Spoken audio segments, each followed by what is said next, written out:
বরাবরের মতো চলে এলাম পারুল পাকঘর থেকে। আমি পারুল। আজকে 3টা মজার জিনিস নিয়ে চলে এসেছি। প্রথমে ভেজে নিচ্ছি আমি chicken roll, vegetable with chicken roll. তো উল্টে পাল্টে ভেজে নিচ্ছি, দেখতে পাচ্ছেন। তো কিভাবে আমি এটা তৈরি করলাম সেটা আপনাদের সাথে প্রথমে শেয়ার করব। তারপর 2টা খুবই মজার শরবত শেয়ার করব, একেবারে কুল কুল ঠান্ডা ঠান্ডা, কলিজা ঠান্ডা করার মতো শরবত। তো প্রথমে পেঁয়াজটা ভেজে নিচ্ছি, তারপর দিয়ে দিব গাজর আর 2-4টা কাঁচামরিচ দিয়েছি। আপনারা ঝাল বেশি খেলে একটু ঝাল দিয়ে নেবেন, ঝাল দিলে ভালো লাগে বেশি। তারপর একটু আদা রসুন দিয়ে দিলাম, দিয়ে আমি এটাকে ভালো করে ভেজে নিচ্ছি। তারপর এখানে দিয়ে দিলাম চিকেনের কিমাগুলা। চিকেন আমি জুলিয়ান কাট করে রেখেছিলাম, ওইটাই এখানে দিয়ে এখন ভেজে নিচ্ছি। তো আপনারা এইভাবে দিয়ে ভেজে নেবেন। তারপর এখানে আমি দিয়ে দিব গোলমরিচের গুঁড়া আর লবণ। লবণ আপনারা আপনাদের পরিমাণ মতো দিয়ে নেবেন। আর এখানে আধা চামচ দিয়ে দিয়েছি আমি কালো এবং সাদা গোলমরিচ, তো আপনারাও দিয়ে দিবেন। দিয়ে ভালো করে ভেজে নেবেন। তারপর আমি রেডিমেড অন্থন পাতি দিয়ে আমি রোল বানিয়ে নিব, যেহেতু রোজার মাস। তো এইটাতে দেখতে পেলেন শুধু ধনিয়া পাতা দিয়ে দিলাম, আর কিছুই দিলাম না, বাস এটা হয়ে গেছে। এখন আমি তেল থেকে আলাদা করে নিব, ঝরিয়ে নিব, কারণ বেশি তেল দিয়েছি ভাজার জন্য।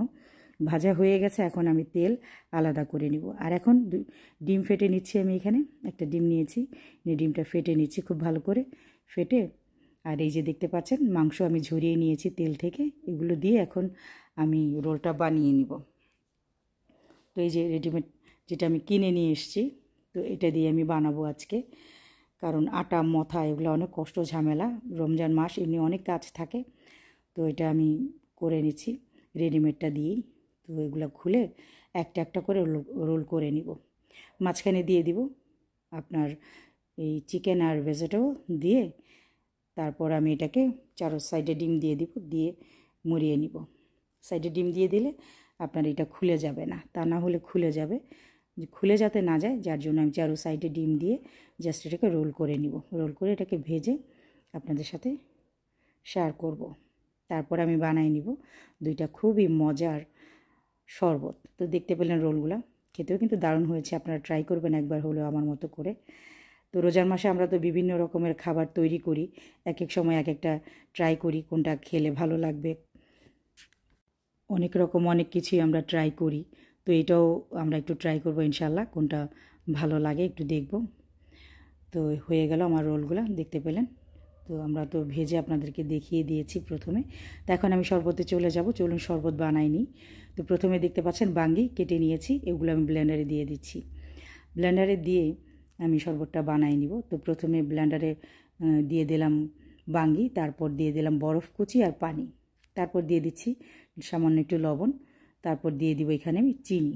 আপনারা যেমন মিষ্টি পছন্দ করেন ঠিক তেমন দিয়ে নেবেন। আমার মিষ্টি বেশি পছন্দ, মিষ্টিতে মিষ্টি না হলে আমার ভালো লাগে না, আর টেস্টটা ভালো আসার জন্য আমি একটু লবণ দিই। হয়ে গেল আমার বাঙ্গির শরবত, দেখতেই পেলেন। কিছু বাঙ্গি আমি কুচি করে রেখেছি, যেটা দিয়ে দিব উপরে, দেখতেও ভালো লাগবে, খাওয়ার সময় মুখে লাগবে, খুব ভালো লাগবে বাঙ্গির শরবত খেতে। তো কলিজা ঠান্ডা করার মতো একটা শরবত হয়ে গেল। এখন বানাবো আমি পেঁপের শরবত, চলুন দেখে নিই। তো এই যে পেঁপে নিয়েছি, তারপর চিনি দিয়ে দিলাম, তার ভিতরে আমি একটু দিয়ে দিব লবণ সামান্য, ব্যাস পানি আর বরফ কুচি, হয়ে গেল আমার পেঁপে শরবত। দেখতেই পাচ্ছেন কত ইজি। এই যে দেখেন ঢেলে নিচ্ছি, কতটা মজা না।